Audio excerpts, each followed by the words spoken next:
In the first 3 games of the NBA Finals, Boston's defense had looked completely impenetrable. But in Game 4, the floor started to open up in a way we hadn't seen, and that led to arguably Dallas's best offensive performance of the entire playoffs. It's easy to say that the Mavs just played with more energy while on the verge of being eliminated, and I think there's a bit of merit to that.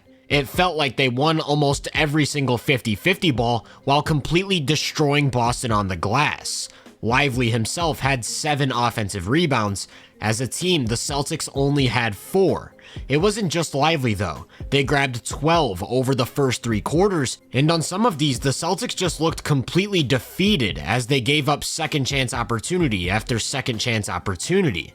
And that level of energy carried right into one of the focuses of their Game 4 strategy, playing in transition as much as possible. They've had some trouble breaking down Boston's set defense, so by speeding up their offense, they're able to create advantages before the defense can even react.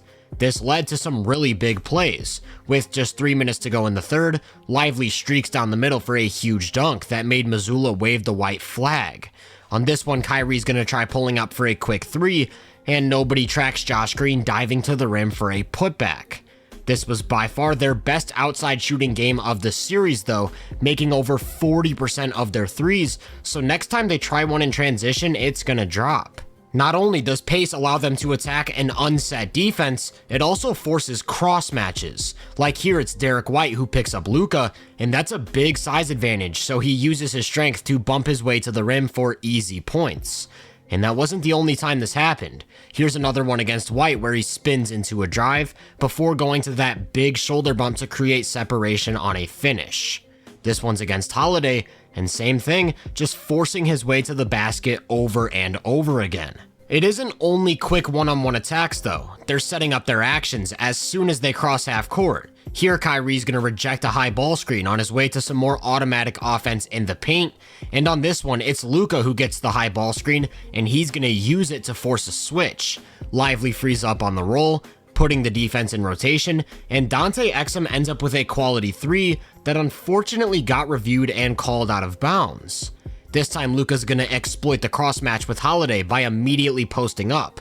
What I'm focused on is the rest of the offense though. Typically the Celtics would send this defender over to help while this defender drops to take away the dunker spot, but because Kyrie's in that weak side corner, they can't rotate, and Luka makes light work of Holiday in single coverage. Later in the game, we saw a real similar concept apply to a Kyrie isolation.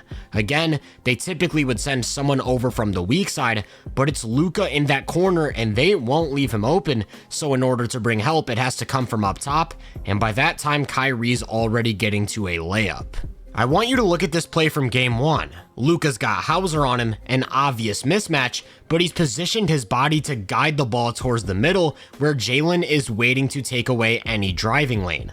Luka tries to avoid it by attacking baseline and ends up turning it over.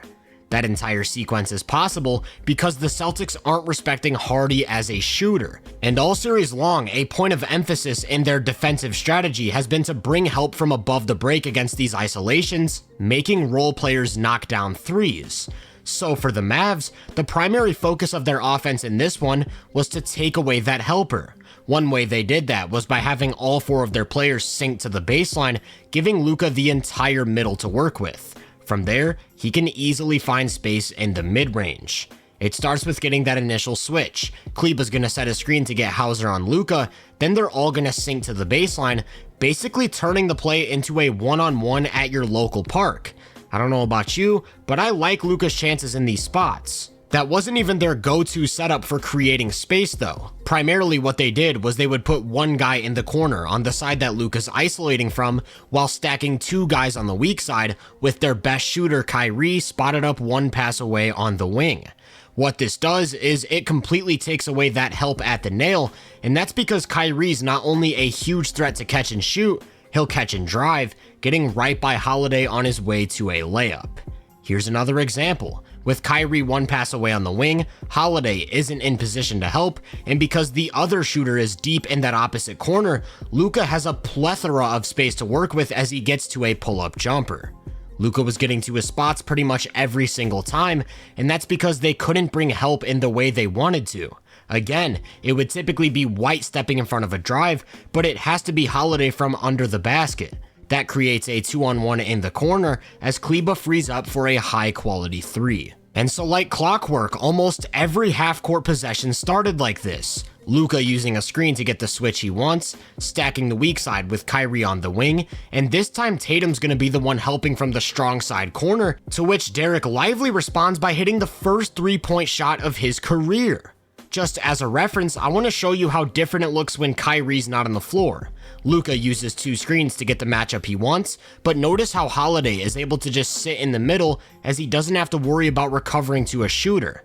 The shot quality is significantly lower, although sometimes that doesn't even matter.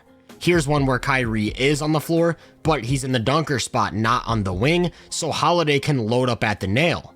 This is really similar to that play from game 1 with Luka trying to force his way to the open side, but now he breaks through and they really couldn't contain him inside the arc as he hit 12 of his 18 2-pointers. I mentioned that this was also the Mavs' best shooting night of the series. Well, for everyone except Luka. He was 0 of 8 from 3, meaning the rest of the guys were 15 of 29 or over 50%. So when the Celtics run their traditional tactic of helping from up top, Exum's able to make them pay.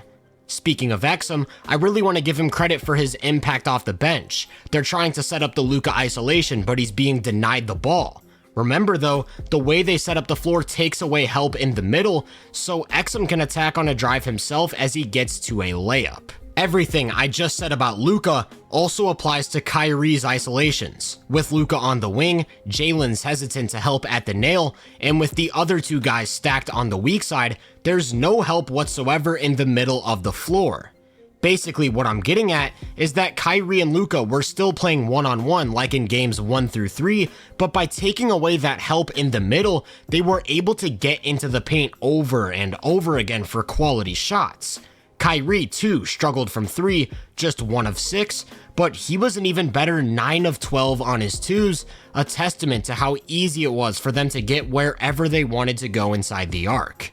In the third, the Celtics did try to make an adjustment. They can't bring help from Luka's guy, so instead they send White over from 2 passes away.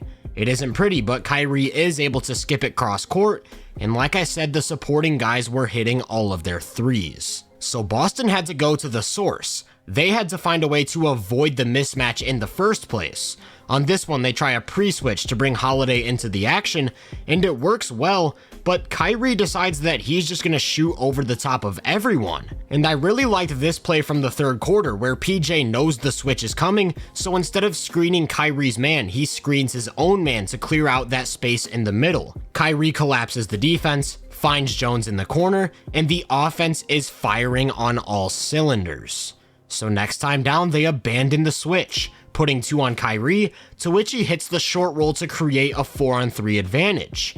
What's funny though, is that Boston's scramble just ends up with Hauser defending Luka, and now we're back to square one with a mismatch, no help in the middle, and easy offense inside the arc. If we take a look at the Mavs' offensive rating in the finals, it's gotten better with each passing game, figuring out the defense a little bit, the injury of Porzingis, but game 4 was a total outlier, and many would point to the outlandish 3-point shooting, which definitely plays a part.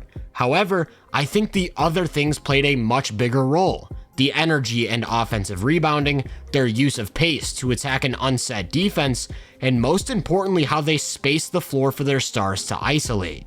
Whether or not they can replicate this in Game 5, only time will tell, but the Celtics definitely have some tough questions to answer defensively. If you enjoyed this breakdown, make sure to drop a like, subscribe, and turn my post notifications on to be first on more content. If you're interested in my more in-depth research, make sure to check out my website and social media profiles. You can find those links in the description. Feel free to let me know down in the comments what you thought of this game. As always, I hope you all have a great day, and I'll catch you guys in the next one.